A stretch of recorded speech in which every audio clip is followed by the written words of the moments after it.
Captain Jake Harrison had hauled freight across 17 star systems, survived 3 pirate attacks, and once talked his way out of being arrested for accidentally smuggling contraband singing crystals. None of that had prepared him for walking into Conference Room 7 on Nexus Prime Station to negotiate the most important trade agreement in human-Kelani relations. Captain Harrison greeted Administrator Chen, a thin woman whose expression suggested she'd rather be anywhere else in the galaxy. "Thank you for accepting this assignment." Jake adjusted his dress uniform, which felt about as natural as wearing a spacesuit made of crystallized bureaucracy. "Still not entirely sure why you picked a freight hauler for diplomatic work, ma'am."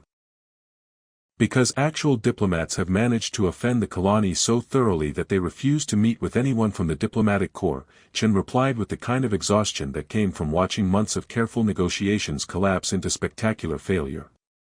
Ambassador Martinez apparently compared their traditional music to the sounds of stellar interference, and Ambassador Wong somehow implied that their cultural values were quaint but impractical.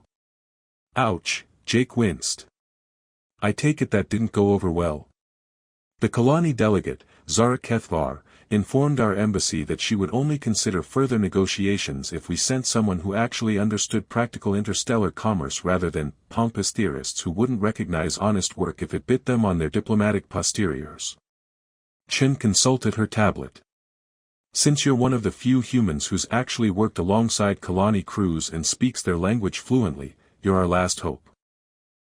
Jake looked through the conference room's viewport at the bustling docks of Nexus Prime, where cargo haulers from dozens of species loaded and unloaded the goods that kept interstellar civilization running.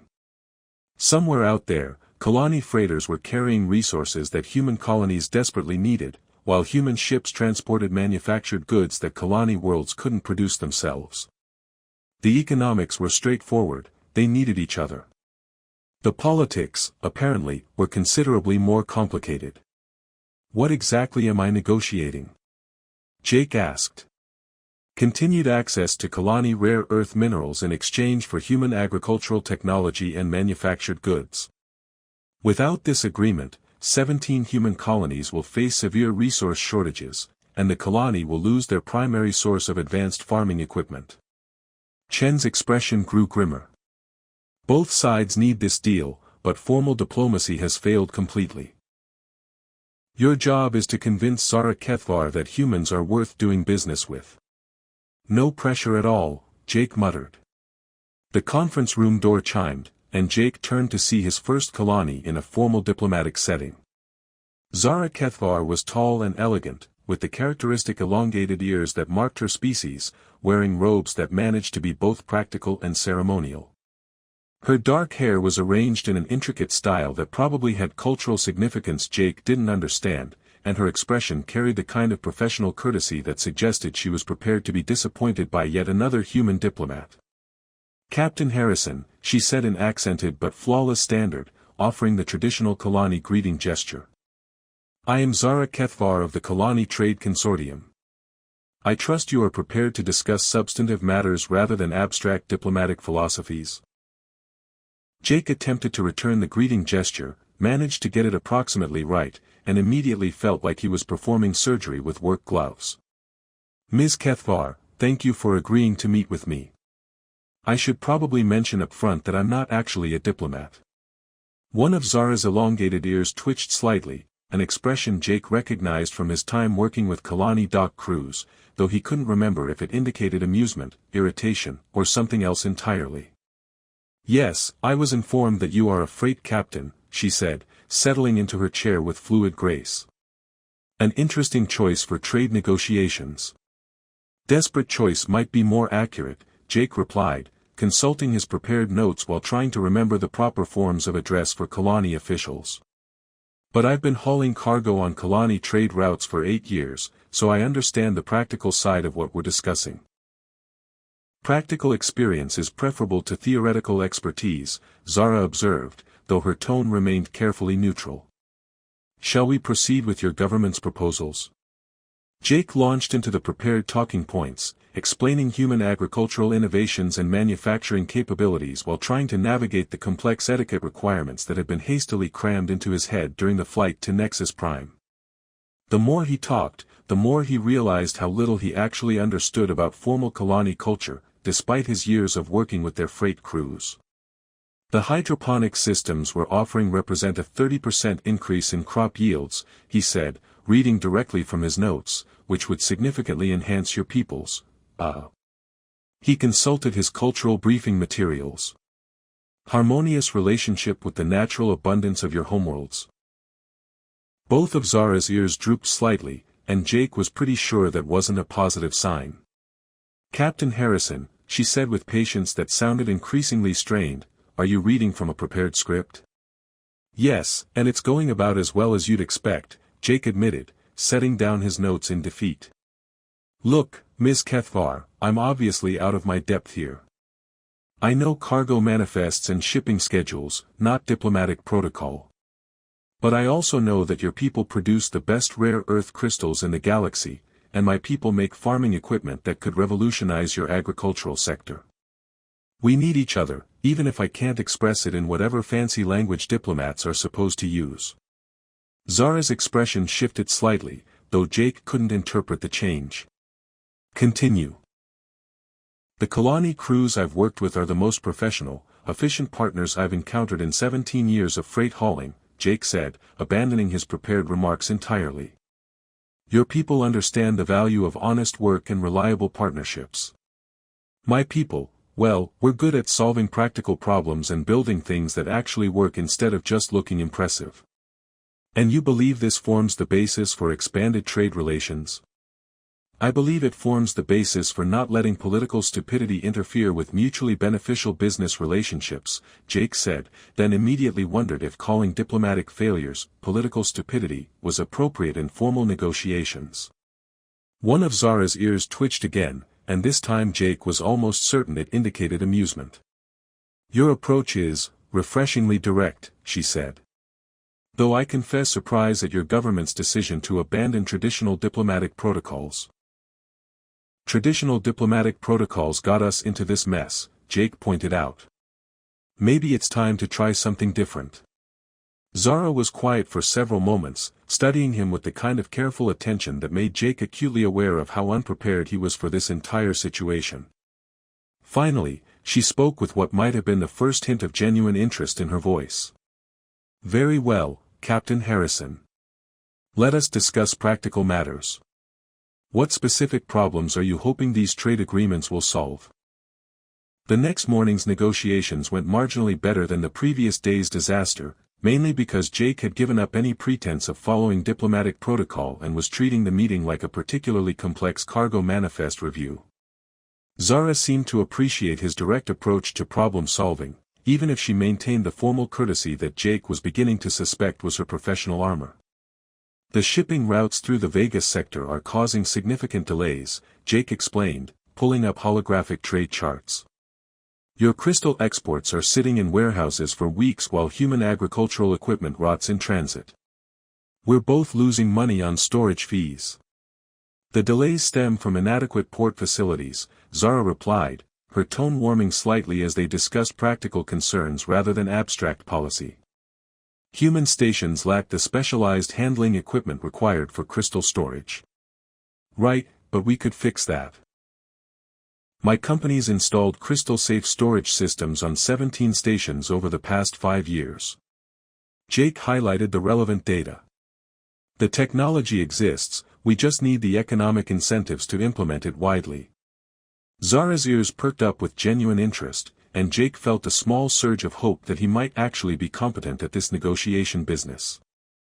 They spent the morning working through logistical challenges, identifying bottlenecks, and developing solutions that would benefit both species' trade interests. You have a comprehensive understanding of practical commerce, Zara observed during a break, and Jake detected what might have been approval in her voice. 8 years of hauling freight teaches you where the system actually breaks down, he replied. Most of the problems aren't political, they're just engineering challenges that nobody's bothered to solve. The afternoon session was interrupted when Administrator Chen arrived with a new diplomatic advisor, a pompous man named Patterson who apparently couldn't resist the opportunity to demonstrate proper negotiation technique to a mere freight captain.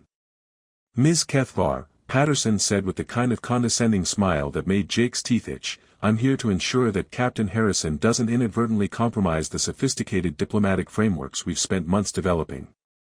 Jake watched Zara's expression shift to the polite mask she'd worn during their first meeting, her ears flattening slightly in what he'd learned was a sign of irritation. "Mr. Patterson," she replied with diplomatic courtesy that could have frozen helium, "I was under the impression that Captain Harrison had been given full authority to conduct these negotiations." Of course," Patterson said, settling into a chair without invitation. "But surely you understand that trade agreements of this complexity require proper diplomatic oversight." What followed was 2 hours of Patterson explaining Kelani culture to Zara while Jake watched her professional composure gradually give way to barely contained frustration. Patterson's version of Kelani customs bore little resemblance to anything Jake had observed during his years working with their crews, and several of his cultural insights were so wrong they bordered on offensive. "Your people's traditional emphasis on harmonic resonance in decision-making processes," Patterson was saying, "clearly indicates a preference for consensual rather than hierarchical authority structures." Both of Zara's ears drooped completely flat, which Jake recognized as the Kelani equivalent of trying very hard not to punch someone in the face. "Mr. Patterson," Zara said with superhuman patience, "Kelani society is actually quite hierarchical. You're thinking of Centaurian cultural patterns." "Are you certain?" Patterson asked with the confidence of someone who had never been wrong about anything in his life. "My briefing materials specifically mention harmonic resonance." "Your briefing materials are discussing our manufacturing techniques for crystal amplifiers," Zara replied. "Not our governmental systems." Jake watched this exchange with growing horror, realizing that Patterson was about to destroy any progress he'd made by demonstrating exactly the kind of pompous ignorance that had sabotaged previous negotiations. "Mr. Patterson," Jake interrupted, "maybe we should let Ms. Keth'var explain her own culture rather than telling her about it." Patterson turned to Jake with barely concealed irritation. "Captain, I think someone with actual diplomatic training might be better qualified to incorrectly explain Kelani customs to a Kelani trade representative?" Jake asked. "Because that seems to be your area of expertise." "I beg your pardon." "You've been wrong about everything from their governmental structure to their manufacturing processes," Jake said, his patience finally exhausted. "If this is what diplomatic training produces, maybe we should stick with people who actually know what they're talking about." Patterson's face reddened with indignation. "I hardly think a freight captain is qualified to judge diplomatic competence." "You're right," Jake agreed cheerfully. "I'm not qualified to judge diplomatic competence. But I am qualified to recognize when someone is making a complete mess of a simple business negotiation by trying to impress people with knowledge they don't actually have." The conference room fell silent except for the soft hum of the station's environmental systems. Patterson stared at Jake with the expression of someone who'd been slapped with a particularly insulting fish, while Zara watched the exchange with what looked like growing amusement. Finally, Patterson gathered his dignity and departed with wounded huffiness, muttering about inappropriate behavior and proper channels. Jake turned to Zara with an apologetic expression. "I'm sorry about that," he said. "I know I probably just violated about 17 diplomatic protocols." "Captain Harrison," Zara said, and Jake was surprised to hear genuine warmth in her voice for the first time since they'd met, "that was the most diplomatically effective thing any human has said during these negotiations." "Really?" "Mr. Patterson spent 2 hours explaining my own culture incorrectly while treating me like an exotic curiosity rather than a professional negotiator." Zara's ears had returned to their normal position, and Jake thought he detected the hint of a smile. "You defended my competence and told him to stop being an arrogant fool. From my perspective, that demonstrated considerably more diplomatic skill than anything in his training manual." Jake felt a warmth that had nothing to do with the station's environmental controls. "Well, when you put it like that, maybe I'm better at this than I thought. Perhaps we should continue our discussions somewhere less formal," Zara suggested. "I find that productive conversations often happen more naturally over meals than in conference rooms." They ended up in the station's main cantina, a bustling space where traders, mechanics, and crew members from dozens of species shared food, stories, and the kind of practical wisdom that kept interstellar commerce functioning. Jake felt immediately more comfortable in the familiar environment, while Zara seemed to relax as soon as they left the sterile formality of the diplomatic quarters. "This is more like the places where I usually conduct business," Jake said, ordering something that claimed to be coffee but probably wasn't. "Less intimidating than conference rooms." "I prefer practical environments as well," Zara replied, accepting her order with what Jake was beginning to recognize as her genuine smile rather than her diplomatic one. "Though I confess, most trade negotiations don't involve quite as much entertainment." "Entertainment?" "Your interaction with Mr. Patterson was remarkably amusing," Zara explained. "I haven't seen anyone deflate diplomatic pomposity quite so effectively." Jake grinned, feeling more relaxed than he had since arriving at the station. 8 years of dealing with bureaucratic nonsense teaches you to recognize it pretty quickly. Sometimes the direct approach works better than trying to be polite about obvious stupidity. Zara's laugh was light and musical, completely different from her careful diplomatic voice. "I may need to learn that technique. Kelani courtesy requires considerable patience with fools." "Maybe I could teach you," Jake offered. "In exchange for lessons in not accidentally insulting people's cultural traditions." "An equitable trade," Zara agreed, and Jake realized that her smile was doing interesting things to his pulse rate. This was definitely not covered in any diplomatic training manual. Jake discovered that negotiating with Zara over dinner was infinitely more productive than any formal diplomatic session he'd endured.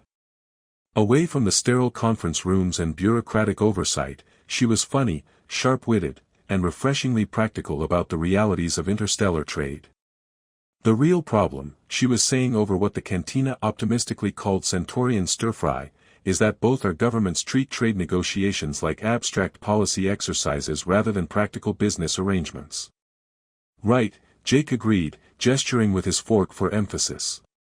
"They're so focused on theoretical frameworks and cultural sensitivity that they ignore the fact that Kelani crystals and human agriculture tech are perfect complements.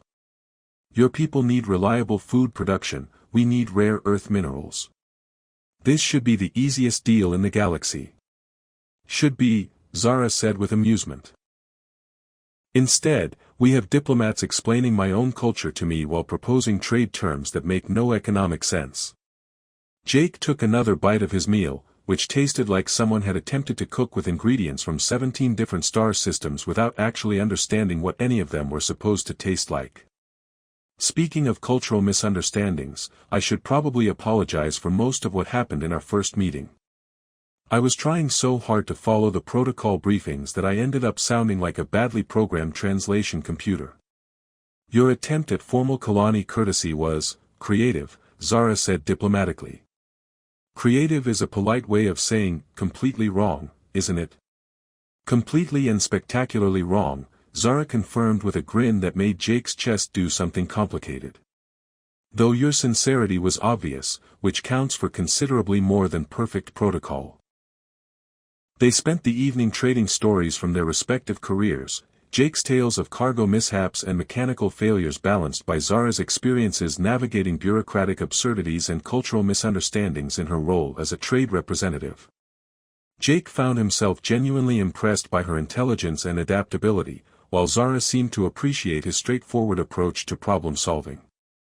"The worst cargo disaster I ever experienced," Jake said, warming to a particularly ridiculous story, "involved a shipping mix-up that resulted in me accidentally transporting a breeding pair of Altarian mood lizards to a Centaurian meditation retreat."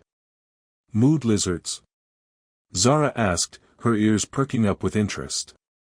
"They're about the size of house cats, completely harmless, but they change colors based on the emotional state of everyone around them," Jake explained. "The problem is, they're extremely empathetic and they amplify whatever emotions they're sensing." "Oh no," Zara said, clearly anticipating where this was heading. "So I arrive at this peaceful monastery where 30 monks are practicing silent meditation, and within 5 minutes of unloading the cargo, the mood lizards have turned bright orange and started projecting waves of concentrated anxiety." Jake grinned at the memory. Suddenly, Every monk in the place is having the worst panic attack of their lives, and they can't figure out why. Zara's laughter was infectious, genuine and bright in a way that transformed her entire face. What did you do? Spent 6 hours chasing hyperactive lizards through meditation gardens while monks who'd taken vows of silence tried to give me directions using hand gestures, Jake said. The head monk eventually broke his 20-year vow of silence just to yell at me about disrupting their spiritual harmony. Did you catch them? Eventually. But not before they'd turned the entire monastery into an emotional feedback loop that had everyone either crying uncontrollably or laughing hysterically. Jake shook his head.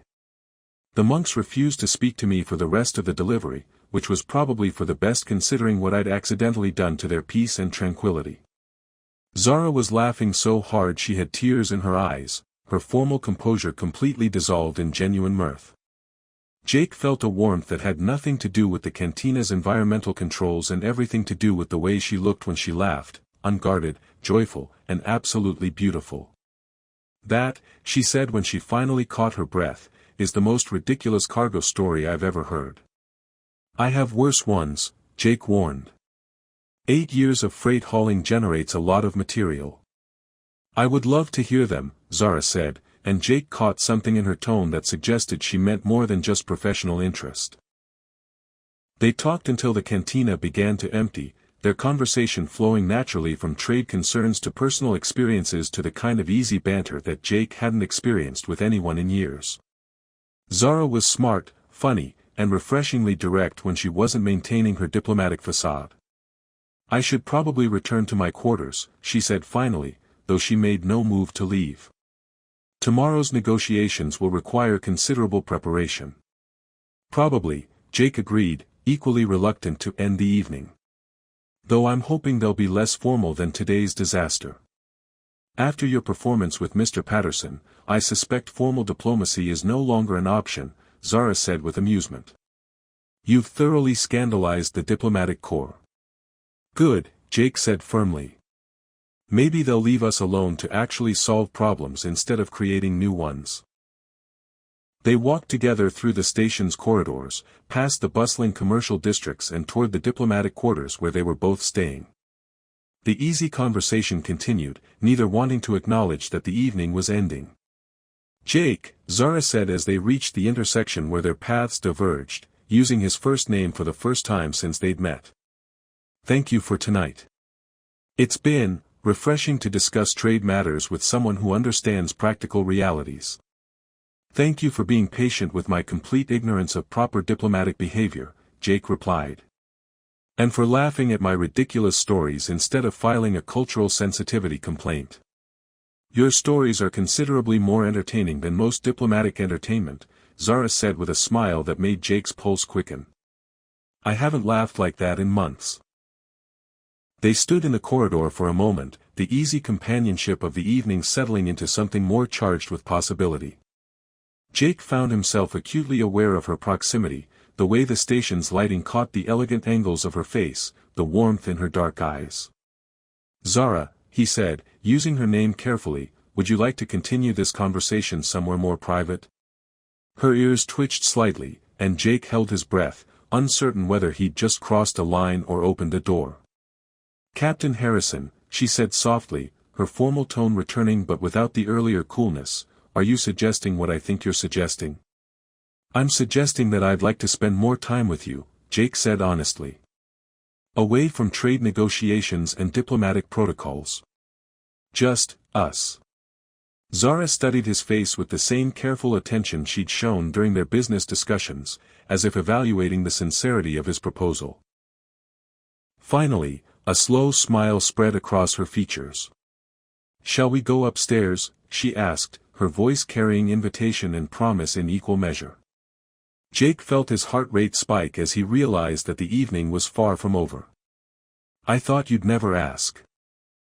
3 months later, Jake stood in the same cantina where he and Zara had shared their first real conversation, but everything had changed. The trade agreement they'd negotiated had been ratified by both governments, shipping routes were running more efficiently than anyone had projected, and Jake had somehow become the poster child for unconventional diplomatic success. The Harrison method, Administrator Chen was explaining to a group of visiting dignitaries, has revolutionized our approach to interspecies negotiations. Direct communication, practical problem solving, and genuine personal connection prove more effective than traditional diplomatic protocols. Jake caught Zara's eye across the room and had to suppress a grin. The Harrison method was Chen's bureaucratic way of describing what Jake thought of as talking to people like they're actually people instead of political abstractions. Captain Harrison, one of the dignitaries, approached him. I understand you've been appointed as permanent liaison to the Kelani Trade Consortium. Quite a career change from freight hauling. The best assignment I've ever had, Jake replied honestly, watching Zara navigate her own group of admirers with the diplomatic grace that had attracted him in the first place. Though I still think of it as freight hauling, just with better cargo and more interesting routes. The dignitary looked confused, which was a common reaction to Jake's explanations of his work. Most people expected diplomatic complexity, not practical simplicity. Zara excused herself from her conversations and joined him near the cantina's observation windows, where they could watch the constant flow of ships through Nexus Prime's busy docking bays. It had become their favorite spot for unofficial meetings, away from the formal conference rooms but close enough to the commercial activity that reminded them both why they were there. The Andromedans are interested in establishing similar trade protocols, she reported, settling beside him with the comfortable familiarity they'd developed over months of working together. Apparently, our success has generated considerable attention throughout the diplomatic community. Good, Jake said, accepting the cup of coffee she'd brought him. Maybe other species will start talking to each other like rational beings instead of playing elaborate political games. You make it sound simple, Zara said with amusement. It is simple. People need things, other people have things, everybody benefits when they work together instead of getting distracted by ceremonial nonsense. Jake gestured toward the docking bays. Look at this place. Dozens of species trading, cooperating, solving problems together. No elaborate protocols required, just honest business relationships. And personal relationships? Zara asked, her tone carrying layers of meaning that had nothing to do with trade negotiations. Jake turned to face her fully, still amazed by how much his life had changed since that first disastrous diplomatic meeting. Personal relationships are the foundation of everything else. Hard to build trust in business when you don't trust the person you're dealing with. Is that your professional opinion, Ambassador Harrison? That's not my title, Jake protested, though he was smiling. I'm a trade liaison, not an ambassador. The distinction seems largely semantic, Zara said, moving closer with the unconscious intimacy they'd developed. You're representing your species in formal negotiations, establishing policy frameworks, and creating precedents for future diplomatic relations. When you put it like that, it sounds terrifyingly official. You've earned the promotion, Zara said seriously. What you've accomplished here goes far beyond trade agreements. You've proven that different approaches to interspecies relations are not just possible but more effective than traditional methods. Jake looked out at the bustling station, thinking about the journey that had brought him from accidental diplomat to whatever he was now. I just treated you like a person instead of a political problem. Shouldn't be revolutionary. Unfortunately, it is, Zara said with the kind of sadness that came from too many years of dealing with diplomatic arrogance. Most negotiations begin with the assumption that other species are obstacles to be overcome rather than partners to be understood. Their loss, Jake said simply. They miss out on getting to know amazing people who happen to come from different worlds.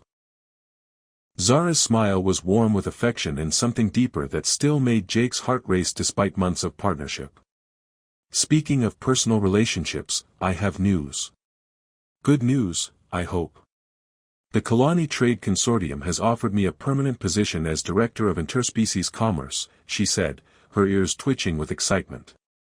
Based here at Nexus Prime, working directly with human liaisons to expand our cooperation models to other species.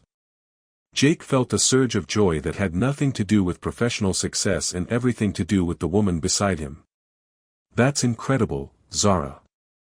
You've earned it, your innovations in trade protocol have been brilliant. The position comes with interesting perks, she continued, her tone becoming playfully formal. Including authorization to establish close working relationships with human diplomatic personnel. How close? Jake asked, catching the hint of mischief in her expression. Very close, she said softly, moving near enough that he could see the warmth in her dark eyes. The kind of working relationship that might extend beyond official business hours. Are you suggesting what I think you're suggesting? Jake asked, echoing their first evening together. I'm suggesting, Zara said, her voice carrying the same invitation that had changed everything months ago, that we make this partnership official. Personal and professional.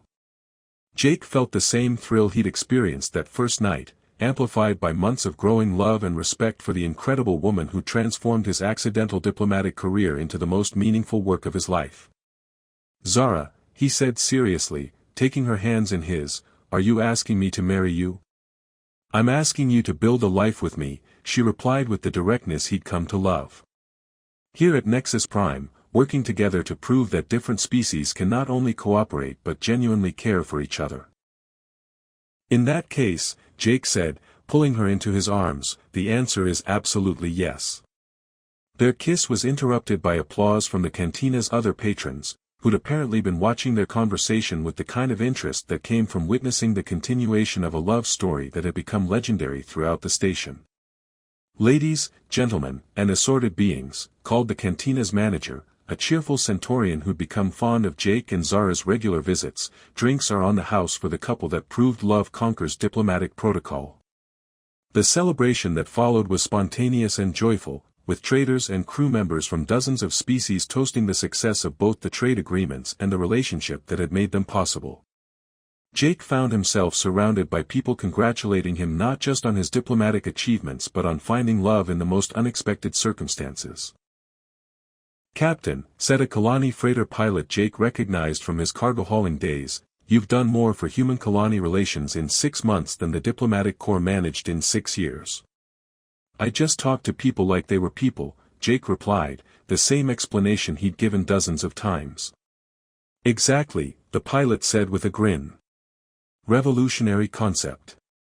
As the evening wound down, Jake and Zara found themselves back at their favorite observation window, watching the endless stream of ships that represented the peaceful commerce they'd helped to expand. No regrets about leaving freight hauling behind?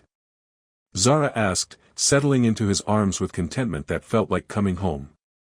None at all, Jake said firmly. Though technically, I'm still moving cargo from one place to another. It's just that now the cargo includes trust, friendship, and occasionally love between different worlds. That, Zara said with the laugh that had started everything, is the most romantic description of diplomacy I've ever heard. Wait until you hear my thoughts on trade route optimization, Jake said with mock seriousness. Pure poetry. Zara's laughter echoed through the cantina, the same joyful sound that had broken down barriers, built bridges between species, and proven that sometimes the most powerful diplomatic tool was simply the courage to be genuinely human with someone from another world. Their future stretched ahead like an unexplored star system, full of possibilities for both love and the continued work of bringing different peoples together through honest communication, mutual respect, and the universal language of shared laughter.